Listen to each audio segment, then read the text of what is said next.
안녕하세요. 베드로의 선한 이웃 계신 영재 목사입니다. 1월 9일 토요일 오늘의 말씀 묵상 시간입니다. 오늘 우리에게 주신 말씀은 역대하 31장입니다. 1절을 읽고 말씀을 나누겠습니다. 이 모든 일이 끝남에 거기에 있는 이스라엘 무리가 나가서 유다 여러 성읍에 이르러 주상들을 깨뜨리며 아세라 목상들을 찍으며 유다와 베냐민과 에브라임과 므낫세 온 땅에서 산당들과 제단들을 제거하여 없애고 이스라엘 모든 자손이 각각 자기들의 본성 기업으로 돌아갔더라. 오늘의 말씀의 제목은요, 은혜 아니면 나 서지 못하네입니다. 어디서 많이 들었죠? 찬양의 제목입니다. 은혜 아니면 나 서지 못하네입니다. 제가 좋아하는 찬양인데요. 어느 정도 가사를 잠깐 읽어드리도록 하겠습니다. 어둠 속 헤매이던 내 영혼, 갈 길 몰라 방황할 때에 주의 십자가 영광의 그 빛이 나를 향해 비추어 주셨네. 주홍빛보다 더 붉은 내 죄, 그리스도의 피로 씻기어 완전한 사랑, 주님의 은혜로 내 생명 주께 얻었네. 은혜 아니면 나 서지 못하네. 십자가의 그 사랑, 능력 아니면 나 서지 못하네. 은혜 아니면 나 서지 못하네. 놀라운 사랑, 그 은혜 아니면 나 서지 못하네. 아멘. 그렇습니다. 자격 없는 부족하고 또 부족한 종입니다. 하나님의 십자가의 은혜 아니면 결코 설 수 없는 죄인입니다. 오직 하나님의 은혜로 이렇게 서 있습니다. 우리 성도님들도 마찬가지지요. 그렇습니다. 오직 우리 하나님께서 주신 은혜로 오늘 살아갑니다. 하나님께 감사를 드립니다. 오늘 본문 말씀에요. 금방 역대하 31장 1절을 읽었는데요. 맨 처음에 이렇게 말씀하죠. 이 모든 일이 끝남에 어떤 일이죠? 바로 30장에서 놀라운 일이 있었죠. 히스기야 왕은요, 남유다뿐만 아니라 북이스라엘, 그 당시에 아주 힘든 백성들이었습니다. 난민들이었죠. 초청해서 함께 유월절을 지켰습니다. 비록 하나님께서 세워주신 그 유월절 절기가 한 달 늦게 그들이 지켰지만은 그럼에도 불구하고 우리 하나님께서 다 용서해 주시고 고쳐주셨습니다. 그리고 하나님께서 그 기간 동안 놀라운 은혜를 주셨어요. 육신적으로도 피곤했던 유다 백성들이었고 더더욱이 북이스라엘 먹을 것이 그 당시에 없었던 사람이었습니다. 그런데 예배를 드리면서 절기 음식들을 또 함께 먹었습니다. 이렇게 육신적으로도 하나님께서 채워주시고 영적으로요 하나님의 말씀으로 하나님의 은혜들로 은혜의 배부름을 허락해 주셨습니다.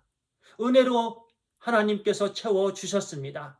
그러니까요 계속된 말씀들이 이제 그 일들이 끝나고 거기에 있는 이스라엘 무리가 나가면서 놀라운 역사가 일어납니다. 유다 여러 성읍에 이르러 주상들을 깨뜨리며 아세라 목상들을 찍으며 그리고 온 땅의 산당들과 제단들을 제거하고 없애고 우상들을 제거하는 일들이 막 일어난 거예요. 누가 시키지도 않았습니다. 자발적으로 우상을 제거하는 산당과 제단들을 제거하는 일들이 일어나게 되었어요. 하나님의 은혜의 축복입니다. 은혜를 받으면 이렇습니다. 우리 생각에는요, 우리 가운데 이런저런 중독들도 있잖아요. 알코올 중독이 있고, 도박 중독이 있고요. 비데오 중독도 있고요. 또 이런저런 나쁜 중독들 많이 있습니다. 그런데 그 중독들 우리 스스로는 할 수 없지요. 하나님의 은혜로는 가능합니다.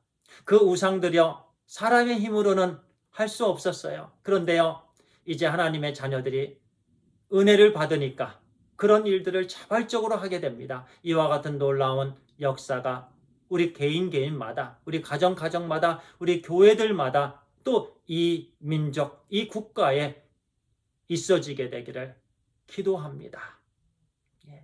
오직 우리 하나님의 은혜가 먼저입니다. 결코 일이 먼저가 아닙니다. 하나님의 은혜보다 먼저 되는 것들은 다 인간의 생각이에요. 다 인간의 계획이고요. 인간의 열심입니다. 그런데요, 하나님의 은혜가 먼저 임하고 하나님의 은혜 안에서 하는 일들은요, 우리 그 은혜의 능력으로 하는 일들이기 때문에 하나님께서 기뻐하시는 일이 됩니다. 거기에는 분리됨이 없고 거기에는 다툼이 없고 갈등이 없습니다. 우리가 경험하고 있잖아요. 하나님의 은혜가 없으면은요, 우리는 메마르고 피폐해지고요. 그 다음에 문제들이 펑펑 터집니다. 그런데 하나님의 은혜를 받고 나면은요, 얼마나 행복하고 얼마나 황홀하고 좋습니까? 간절히 기도하옵기는요, 우리의 삶이 이와 같이 예배를 통해서 하나님의 은혜를 풍성하게 만끽하게 되기를 바랍니다. 그러면 하나님의 은혜가 보세요. 우리 은혜를 받은 그 남유다 또 북이스라엘 백성들이요. 이제 자발적으로 또 성물과 11조를 이제 가지고 오기 시작합니다. 이전에는요. 레위인들이 이제 먹고 살아야 되니까 다른 일들을 하면서 더더욱이 성전 일을 할 수 없게 되었어요. 그러다 보니까 예배가 두 번째가 되고 세 번째가 되었잖아요. 그런데 이제는 예배가 먼저가 되고요. 하나님께서 은혜를 주시니까요. 거의 5개월 동안 막 이런 하나님께서 주신 풍성한 은혜들로 막 쌓여지게 됩니다. 이제는 하나님께 온전히 드리게 됩니다. 7절에요. 이제 또 그들의 하나님 여호와께 구별하여들 성물의 11조를 가져왔으며 그것을 쌓아 여러 더미를 이루었는데 셋째 달에 그 더미들을 쌓기 시작하여 일곱째 달에 마친지라. 6절 7절 이렇게 말씀합니다. 이와 같은 은혜가 우리 가운데 풍성하게 있게 되길 바랍니다. 우리는 은혜 공동체입니다. 그렇기 때문에요. 우리 가정과 우리 교회 모든 부분에요. 은혜가 넘치게 되기를 간절히 소원합니다. 그러면은요. 그 은혜로 놀라운 변화됨의 삶, 우리 하나님께서 기뻐하시는 삶을 살아갈 수가 있게 됩니다. 올 한 해 동안은요. 우리는 은혜를 간구하는 한 해가 되길 바랍니다. 항상 프라이어타이즈 해갖고요. 우선권을 바로잡고 우리 하나님의 말씀을 늘 사모하고요. 기도하며 우리 하나님께서 기뻐하시는 거룩한 삶을 살고 그러면서 우리가 간절히 하나님의 은혜를 사모할 때 우리가 놀라운 이와 같은 이스라엘 백성들이 스스로 모든 우상들을 제거하고 하나님께서 기뻐하시는 삶을 살았던 것처럼 우리도 올 한 해 그와 같은 삶을 또 제 자신을 포함해서요. 소원합니다. 기도하겠습니다. 아버지 하나님 감사합니다. 은혜 아니면 나서지 못하네. 그렇습니다, 하나님. 하나님의 은혜로 세워주셔서 감사합니다. 또한 하나님의 은혜로 놀라운 일들에 쓰임받기를 소원합니다. 먼저 아버지 하나님 우리 각자를 하나님께서 풍성한 은혜 허락해 주셔서 우리를 통해서 하나님의 나라 은혜 끼치고 또한 하나님의 그 은혜를 통해서 놀랍게 우리 하나님의 나라가 세워지고 또 많은 열매를 통해서 우리 하나님께 기쁨과 영광이 되는 그런 삶이 되게 해주시고 올 한 해가 되게 해주시옵소서. 하나님 감사합니다. 사랑합니다. 우리 주 예수 그리스도의 이름으로 기도를 드려옵나이다. 아멘. 감사합니다.